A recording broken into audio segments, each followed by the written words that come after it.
अस्सलाम वालेकुम नाज़रीन, मैं हूँ शनीला अमार और आप देख रहे हैं हमारा यूट्यूब चैनल। नाज़रीन, पाकिस्तान की जो सियासत है दिन ब दिन जो है वो अपना रुख बदल रही होती है। एक दिन एक सियासतदान जो हमारे हैं साबिक वज़ीर आज़म इमरान खान साहब, वो एक बयान देते हैं, दूसरे दिन उनका बयान कुछ और हो जाता है, तीसरे दिन वो कुछ और बयानात दे रहे हैं, चौथे दिन वो कुछ और बयान दे रहे होते हैं। यू टर्न की आदत, इल्ज़ामात की आदत, ये 2 आदतें उनमें बदरजा उत्तम पाई जाती हैं, ठीक है? और एक तो इल्ज़ामात तो हम आपको कल भी बता चुके थे कि हिस्ट्री शुरू करें तो कैसे शुरू होते हैं, लेकिन एक तकर्रुरी है जिसके बारे में वो हर रोज़ अपने बयानात चेंज कर रहे होते हैं। कुछ दिन पहले उन्होंने कहा कि जी आर्मी चीफ की तकर्रुरी से मेरा क्या ताल्लुक है, जिसको मर्जी बना दें। फिर उनका नहीं जी, ये चोर और डाकू आर्मी चीफ कैसे लगा सकते हैं, मेरिट पे उनका तकर्रुर होना चाहिए। आज फिर कह रहे थे कि मुझे तो कोई मसला नहीं है आर्मी चीफ के साथ, जो मर्जी तैनात हो जाए। ये पहले फिर कह रहे थे दरमियान में ये अपना आर्मी चीफ लाना चाहते। एक तो बात ये है कि आर्मी चीफ किसी का नहीं होता। भुट्टो अपना आर्मी चीफ लेके आए थे, क्या हुआ? नवाज शरीफ मुशर्रफ को लेके आए थे नीचे से ऊपर, क्या हुआ? नवाज शरीफ साहब जो थे कमर जावेद बाजवा को भी लेके आए थे, तो क्या हुआ? जो आर्मी चीफ होता है वो किसी का भी नहीं होता।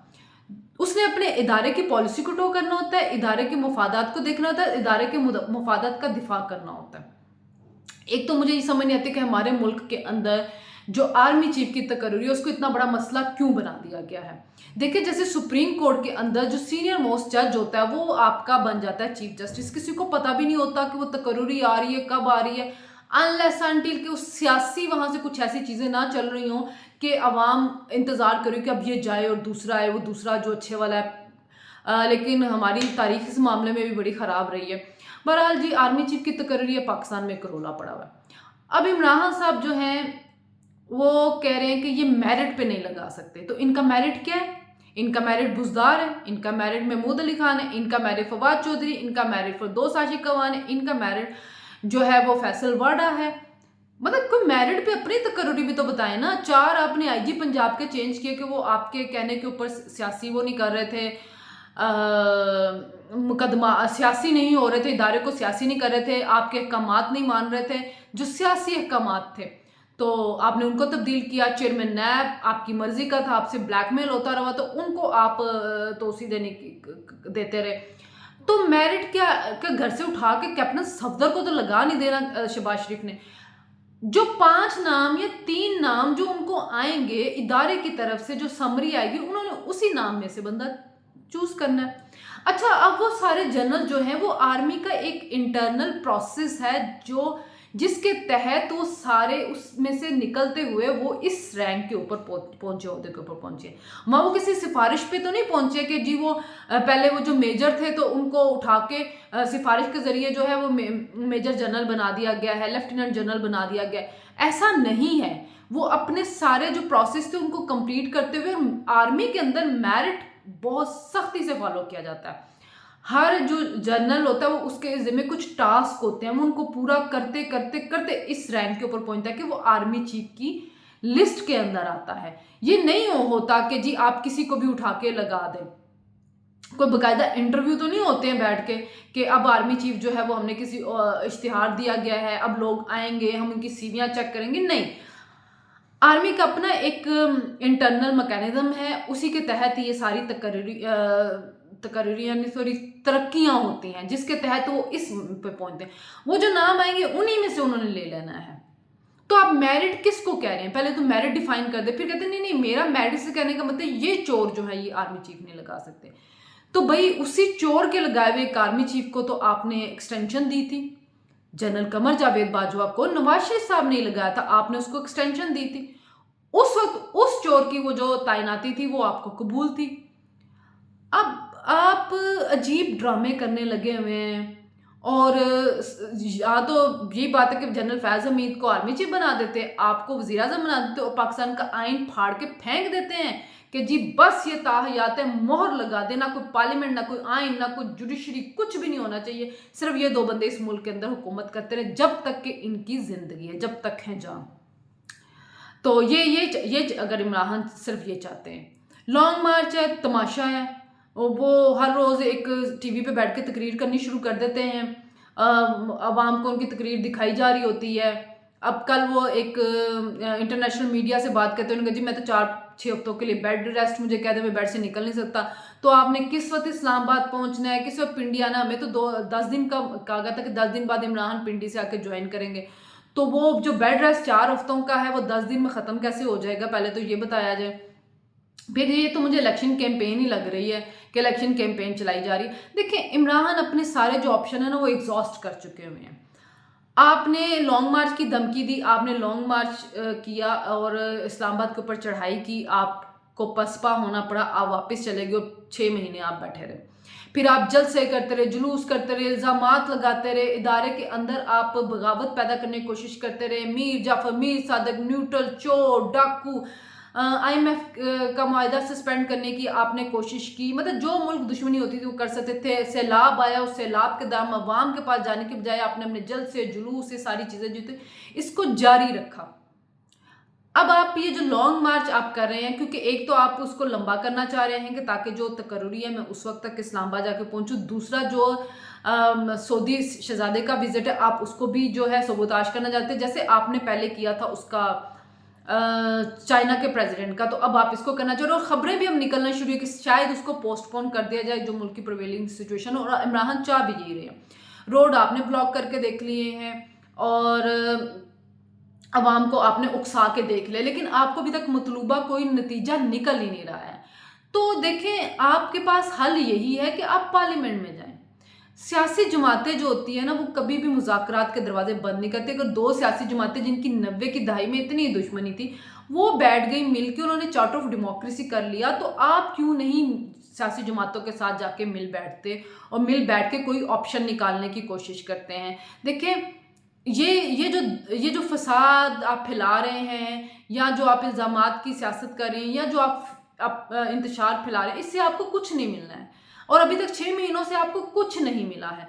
ठीक है कि आप बाई इलेक्शन जीत रहे, लेकिन आप ही के दौर के अंदर ये ओपोजिशन भी यही इलेक्शन जीतती रही थी। बाई इलेक्शन हुकूमत वक्त जो होता है जाहिर है उसने वो मुश्किल फैसले लिए हुए होते हैं, उसकी वजह से उनको कुछ ना कुछ नताइज जो भुगतने पड़ते हैं।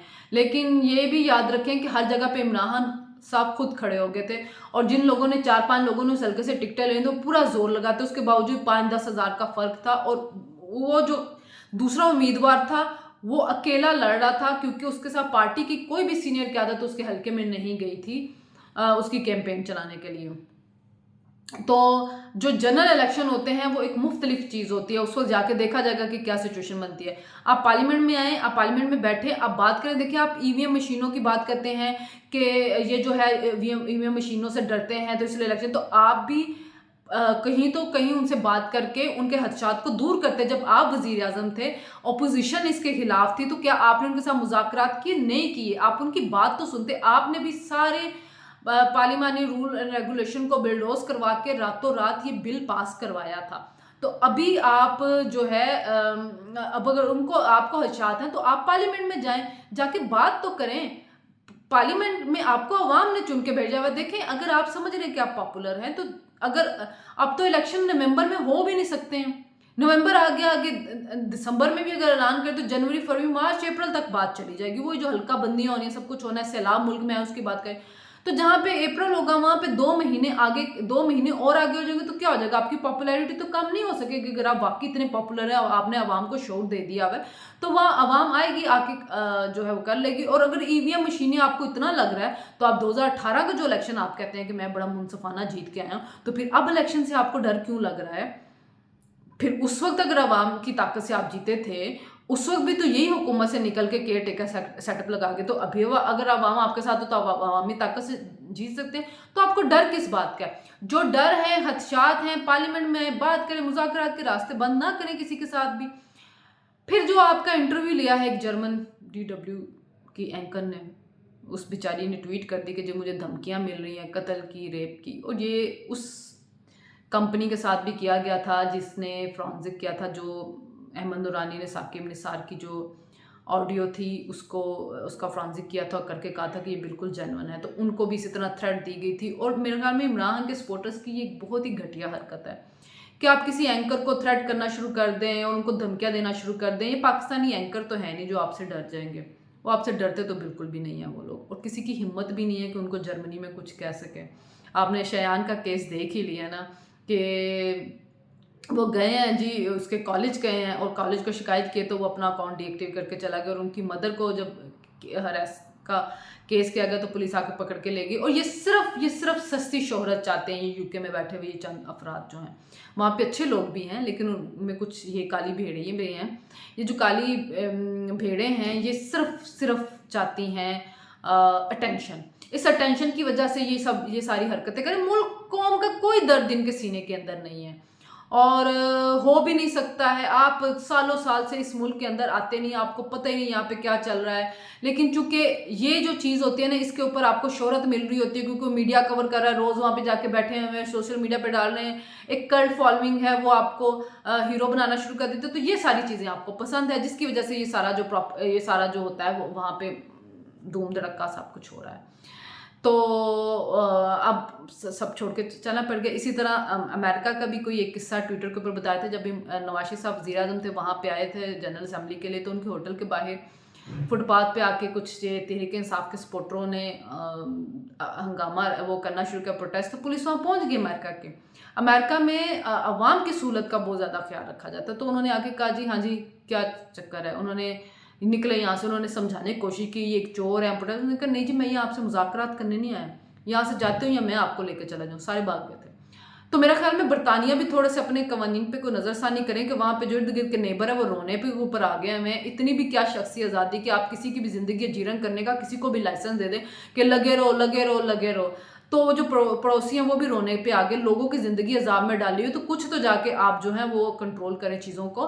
मान लिया बड़े शख्सी आज़ादी के हामिल आप मुल्क हैं, लेकिन फिर भी आवाम के भी कोई हुकूक होते हैं।